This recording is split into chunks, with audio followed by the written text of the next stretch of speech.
আচ্ছা, প্রায় সময় তুমি আমার হাতের আঙুল দিয়ে তবজি পড়ো কেন?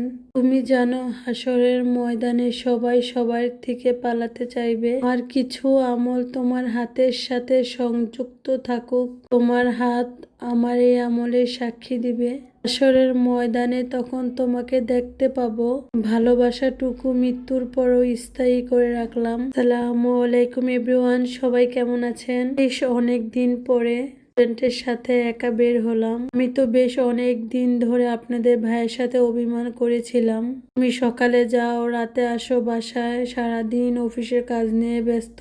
আমি জানি ওর এত পরিশ্রম আমাদের জন্যই। তারপরও শত ব্যস্ততার মাঝে ভালোবাসার মানুষকে একটু সময় দেওয়া যায়। তো বেশ অনেক দিন ধরে অনেক কথা জমেছিল, আমি বলার সুযোগই পাচ্ছিলাম না।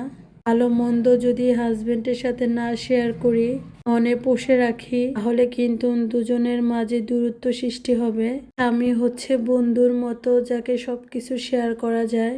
এখনকার স্বামীরা তো মন বুঝার চেয়ে ভুল ধরে বেশি, ভালোবাসার চেয়ে আঘাত করে বেশি। বিয়ের পর তার স্বামী কতটা সুখে রেখেছে চেহারা দেখলেই বোঝা যায়।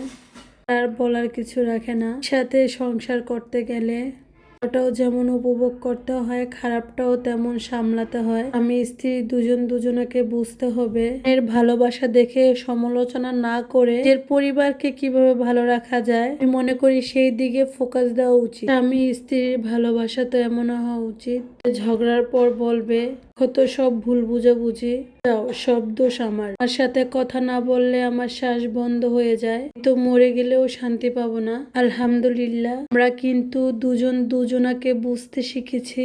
একটা মানুষকে কিন্তু একদিনেই চেনা যায় না। আমি কিন্তু ভালো করে বুঝতে পারি আমার হাজবেন্ড কি চায়, ও বুঝতে পারে যে আমি কি চাই। আমরা কিন্তু একদিনেই এত কিছু জানতে পারি নাই। একজনকে বোঝার জন্য ধৈর্য নিয়ে, সময় নিয়ে তার সম্বন্ধে জানতে হয়। আমি কিন্তু এই মানুষটাকে একদিনেই চিনি নাই। আল্লাহর কাছে শুকরিয়া জানাই। তো ভালো মনের মানুষ একজন আমার জীবন সঙ্গী, আর দাম্পত্য জীবন অনেক সুখের হোক, তার কাছে এই দোয়া করি।